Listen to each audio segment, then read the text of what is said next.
मैं भारत को भारतीयता की मान्यता के आधार पर फिर से खड़ा करना चाहता हूं, उस काम में लगा। सबसे पहले तो ऐसे मान के चलो कि हम जो गणित पे बात कर रहे हैं वो हम लोग उस सिद्धांत पे बात कर रहे हैं कि एक तुम लोगों ने में से कितने ने ट्रिग्नोमेट्री पढ़ी? त्रिकोणमिति किसी को पता है क्या होती है? किसी ने नहीं पढ़ी। एक त्रिकोणमिति अभी तुम लोगों को पढ़ाई जाएगी गणित में, ठीक है। उस गणित के बारे में बताया जाएगा कि वो त्रिभुज जो बनता है, ऐसे करके तुम लोग ये बनाते हो त्रिभुज, ये त्रिभुज एक बना हुआ है, ठीक है। ये तो तुम लोगों ने देखा होगा कि त्रिभुज बनाया गया।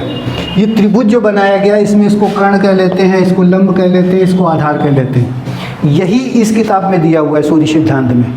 ये जो पूरा सिद्धांत है वो इसी के तहत पर है। कैसे है? ये सूरज यहाँ से उगा, इसने रोशनी फेंकी, ये पेड़ खड़ा हुआ है, ठीक है। पेड़ की ये छाया बनी और ये धरती पर छाया ऐसे करके बन गई। इसको छाया कर्ण कहा, इसको छाया कहा और इसको लंब कहा। बस यही त्रिभुज है। अब सूरज की जो ताप था, सूरज की जो उगना था या चंद्रमा की जो गति थी, उससे पूरी गणित का विज्ञान बना।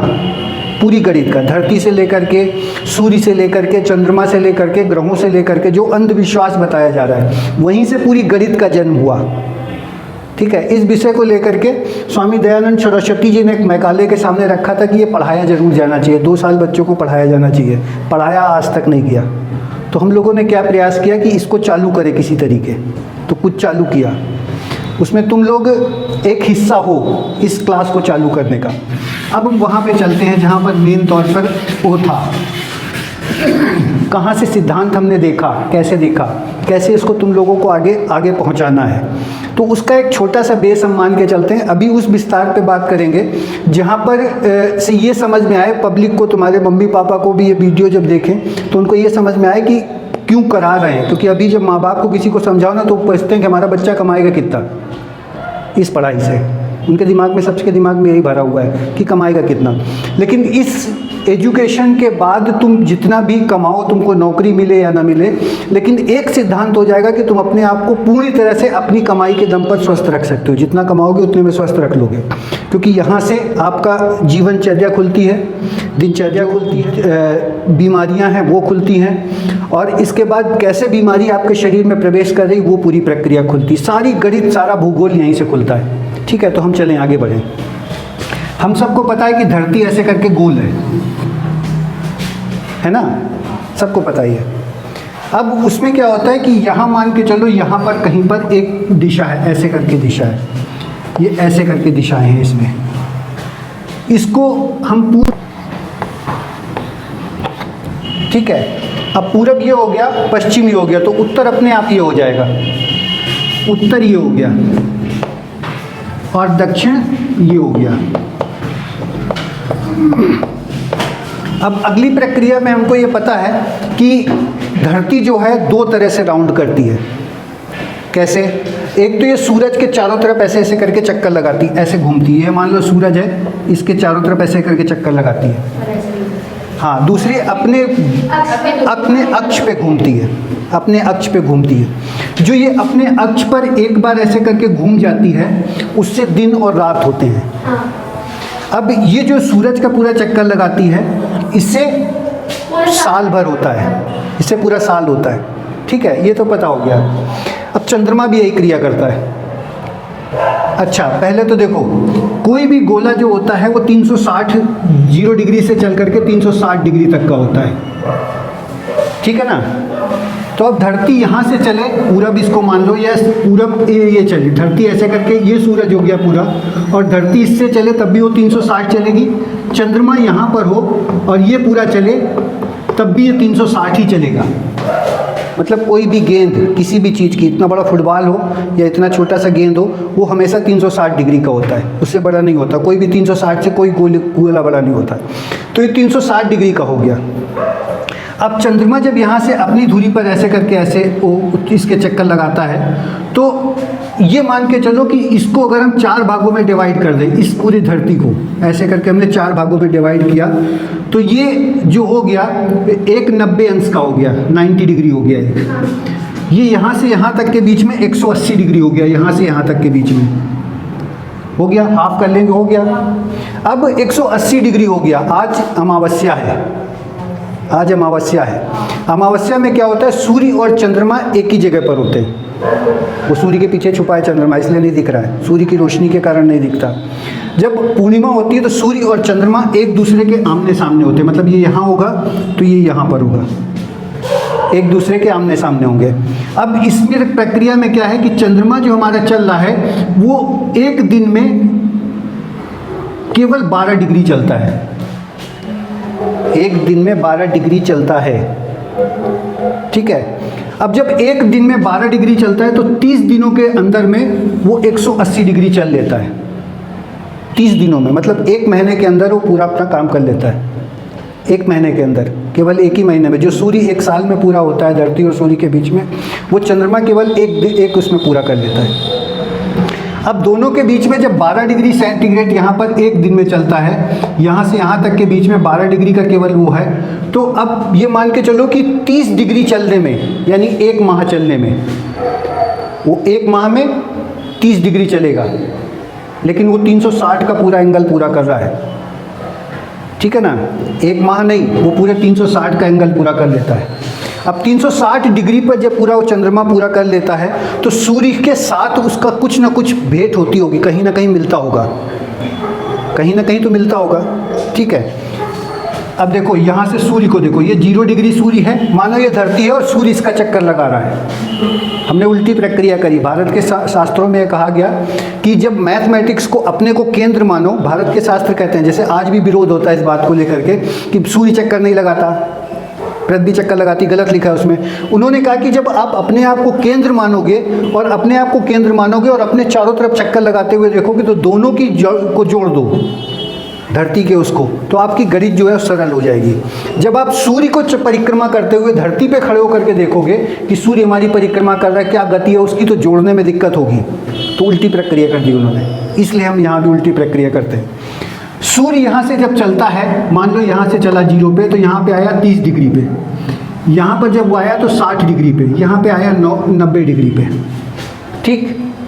यहाँ से यहाँ तक जब धरती और सूर्य के बीच में आपस में संपर्क हुआ, मतलब संबंध बना, तब क्या हुआ कि 30 डिग्री चल गया और यहाँ 60 डिग्री चल गया। अब 30 डिग्री और 60 डिग्री के बीच में ये पहला महीना बीत गया, एक माह हो गया, ये दूसरा माह हो गया और ये तीसरा माह हो गया, यहाँ पर आकर के ये चौथा हो गया, फिर इसके बाद ये 5वां हो गया, ठीक है। अब हमको बात समझ में आती है कि सूर्य यहाँ से यहाँ के, छोटा डिफरेंस देखते हैं 30 डिग्री पे, केवल सूर्य यहाँ से यहाँ तक 30 डिग्री चलता है। आज यहाँ मान के चलो कि यहाँ पर है सूर्य, इस जगह पर यहीं कहीं होगा इस समय, क्योंकि जो माह चल रहा है, जो मास चल रहा है वो 30 डिग्री नहीं है, लेकिन हम चैत्र मास को ही पहले मास को मान के चलते हैं। तो यहाँ से यहाँ तक के बीच में 30 डिग्री चला, ठीक है। आज मान लो अमावस्या का दिन है तो यहाँ पर होगा कहीं पर, अमावस्या का मतलब आधा महीना, तो 15 डिग्री पे सूर्य हो गया, ठीक है। साल भर के 15 डिग्री पे सूर्य हो गया। चंद्रमा 15 डिग्री पे तो है, ठीक है ना, वो उसके पीछे है, ये इसके पीछे है, अगर हम चैत्र में माने तो, मतलब एक पहले माह के माने तो चंद्रमा और सूर्य दोनों एक दूसरे के बैक पे हैं, मतलब 15 डिग्री पे दोनों हैं, ठीक है ना। अब यही 15 15 15 15 15 करके हमने जोड़ते हुए चले गए और यहाँ पर कहीं आकर के निकाला हमने, तो सूर्य 30 60 90 120 और फिर 150, फिर यहाँ से 180, ठीक है। 180 का आधा, मतलब सॉरी, यहाँ से 150 से 15 जोड़ें तो 165, यहाँ 165 डिग्री पे सूर्य है। किसी भी माह में, हम दूसरे माह को देख के चल रहे हैं, हम चौथे 5वें माह पे देख के चल रहे हैं, 165 डिग्री पे सूर्य है। चंद्रमा आज के दिन ही अमावस्या में, तब भी तो 15 डिग्री पर होगा। अब वो 15 डिग्री पर यहाँ पर है, दोनों के डिफरेंस देखो, दोनों एक ही दिशा पर हैं, लेकिन ये 15 डिग्री यहाँ पर है, 15 डिग्री वहाँ पर है। इसी प्रक्रिया से हम तिथि का अवलोकन करते हैं, तिथि को निकालते हैं, आज कौन सी तिथि है, किस माह की तिथि है। अब इस माह की तिथि में यहाँ पर इन्होंने 2-2 माह की ऋतुएं बना दी। इस 2 माह में ऋतु होती है, ये 2 माह की ऋतु होती है, इस 2 माह की ऋतु होती है, फिर इस 2 माह की ऋतु होती है, यहाँ पर कहीं पर आकर के।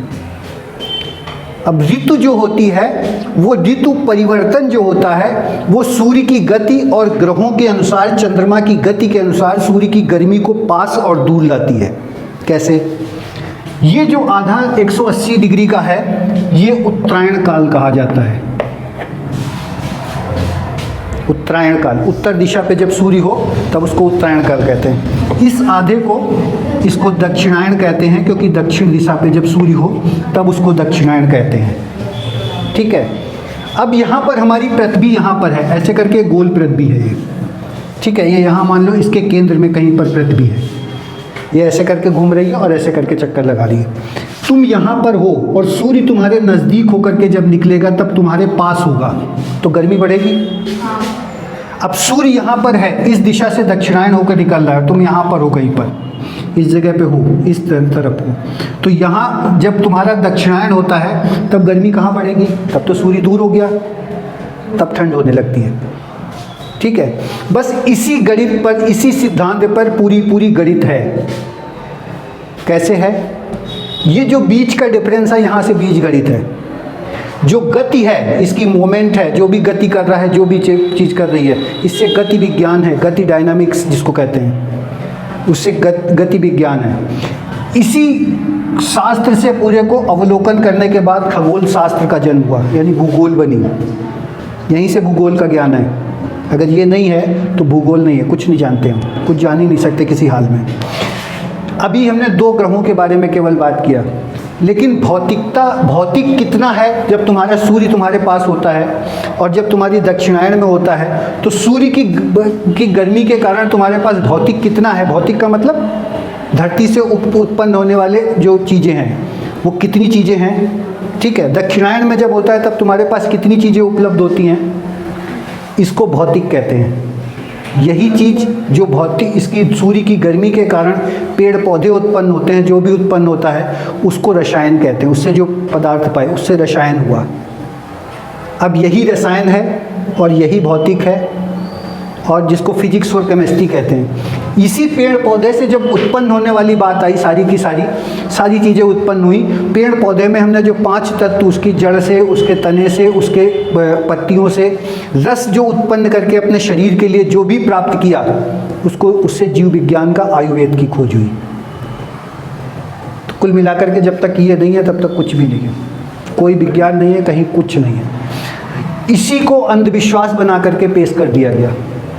आज इसको अंधविश्वास कहते हैं, लेकिन एक्चुअल ये है कि ज्योतिष जो है वो ब्रह्मांड का प्रकाश कहा गया। इसी किताब में कहा गया जो तुम्हारे हाथ में है, इसी किताब में कहते हैं ज्योतिष जो है वो ब्रह्मांड का प्रकाश है। ज्योतिष का मतलब भविष्य नहीं है कि तुम अपना भविष्य देख लो, केवल कुंडली देख लो, वो मिला लो, ये कर लो, वो सब नहीं है। ज्योतिष का मतलब ब्रह्मांड का प्रकाश है, और इसी प्रकाश की बदौलत सारे ग्रहों को तुम्हारे चक्रों से मिलाया गया।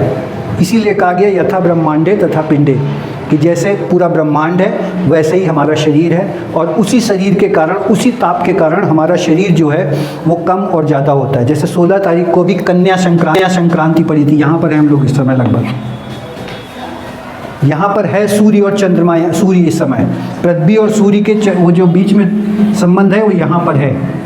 यहाँ पे जिसको राशि कह रहे हैं वो कन्या संक्रांति पड़ी थी 16 तारीख को, और कन्या का संबंध जो है वो सीधे चंद्रमा से है। इसका स्वामी चंद्रमा है। ठीक है, चंद्रमा का मतलब शीतलता होता है। शरीर में मूलाधार चक्र के ऊपर स्वादिष्ठान चक्र है, और स्वादिष्ठान चक्र का संबंध जो है वो चंद्रमा से है। इस समय जितने तुम लोगों को रोग होंगे सारे पानी के कारण होते हैं, सारे होंगे। जिसको पहले अपनी मम्मी पापा से पूछना जाके तो कॉलेरा होता था, डायरिया होता है, आज भी जितने भी रोग होते हैं सारे पानी के कारण होते हैं। अगर पानी शुद्ध हो तो इस माह तुमको एक भी रोग होने वाला नहीं है। क्यों? क्योंकि कन्या संक्रांति पड़ रही है। ये कोई साधारण चक्र नहीं है, ये पूरा विज्ञान है। ये विज्ञान को चालू करना, प्रारंभ कराना तुम लोगों के हाथ में है, कि तुम लोग देखो कि इसको आगे स्टूडेंट तक, आगे आने वाले विद्यार्थियों तक कैसे पहुंचाया जा सकता है, आगे आने वाली पीढ़ी तक कैसे पहुंचाया जा सकता है। क्योंकि अभी यहाँ पर केवल ये बात चली कि सूर्य और चंद्रमा के बीच से, सूर्य चंद्रमा मतलब ग्रहों और धरती के बीच में हमारे शरीर का कोई संबंध है। अब वो संबंध पेड़ पौधों के कारण, जीव जंतु के कारण कैसे है वो भी देखना पड़ेगा। प्रदूषण के कारण, जो एसी के कारण जो ये चल रहा है, जो भी काम चल रहा है आज, जो भी बढ़ता चला जा रहा है लगातार प्रदूषण, वो एसी के कारण बढ़ रहा है। मेन तौर पे एसी है, ये जो यूवी मशीनें लग रही हैं उसके कारण है, लेकिन ये कोई नहीं कहता। ठीक है, प्रदूषण के कारण जो कल 2-3 दिन के अंदर, पिछले 3 दिनों के अंदर, 4 दिनों के अंदर जो खूब बारिश हुई है। आज हम MIG वाले पार्क में गए थे तो वहाँ देखा बगुले घूम रहे हैं। इतना छोटा सा बगुला है, बच्चा है वहाँ पर। अब वो बगुला कहाँ से आ गया? इतनी गर्मी पड़ती यहाँ तो बगुला कहीं आया नहीं, बारिश होते ही वो आ गया। तो क्या प्रदूषण बहुत ज़्यादा बढ़ेगा तो डायनासोर नहीं आ सकता? वो भी आ सकता है, क्योंकि प्रदूषण बढ़ता है या घटता है, प्रकृति जो काम करती है, प्रकृति के साथ हम जो पर्यावरण में काम करते हैं, उसी पर्यावरण के तहत पर जीव उत्पन्न होता है। अगर हम प्रदूषण को रोकथामेंगे तो हमारे उसमें जीवाणु पैदा होगा, और अगर हम प्रदूषण को नहीं थामेंगे, ऐसे ही बढ़ने देंगे, तो कीटाणु पैदा होगा। अब कीटाणु और जीवाणु दोनों में जो डिफरेंसेस है वो तुम लोगों को आगे समझना है, और उस समझ के तहत पर अपनी भोजन से, अपने शरीर की क्रियाओं से, किस माह में हो, यहाँ पर कहीं पर आते हो तो हेमंत ऋतु के आसपास यहाँ पर आओगे, लेकिन यहाँ पर आते हो तो हेमंत ऋतु होगी। अब हेमंत ऋतु होगी तो कितनी ठंड होगी वहाँ पर, उसके हिसाब से खाना क्या खाना चाहिए, शरीर को कैसे उसके ताप के बराबर रखना चाहिए। अगर ये प्रक्रिया हम यहाँ पे कर लें तो भारत के अंदर कोई भी व्यक्ति बीमार नहीं पड़ सकता, और तुम लोगों के अंदर वो ताकत है कि अस्पताल फिर बंद करा सकते हो। ये काम आराम से हो सकता है, इसमें कोई वो नहीं है। इस प्रक्रिया को पूरा समझना है, इस गणित को समझना है, और इस गणित को आगे चलाना है। ठीक है, कैसे चलाओगे वो तुम लोगों को देखना है, हम अपना काम करेंगे। इसमें शरीर का विज्ञान है पूरा बताया, ये पूरे शरीर का बताया। इसके बाद ये शरीर से जोड़ा, ये दूसरी कॉपी बनाई जिसमें तुम्हारी मूंग की दाल क्या प्रक्रिया करती है वो पूरा का पूरा उसी से निकाला, आयुर्वेद से निकाला कि मूंग की दाल क्या करती है, अरहर की दाल क्या करती है, पूरी प्रक्रिया इससे निकाली कैसे शरीर पर। तीसरा, इसी अवलोकन करके जो तुम्हें कुंडली बताई जाती है, जिसके बारे में बताया जा रहा है कि कुंडली कैसे बनती है, कुंडली की प्रक्रिया क्या होती है, वो कुंडली का यहाँ से विश्लेषण निकाला उसका। और ये विश्लेषण करने के बाद, ये पूरी प्रक्रिया करने के बाद ये समझ के चलो कि यहीं से पूरा का पूरा शरीर विज्ञान है, यहीं से आपका जीव विज्ञान है, और यहीं से आपका भौतिक और रसायन विज्ञान है।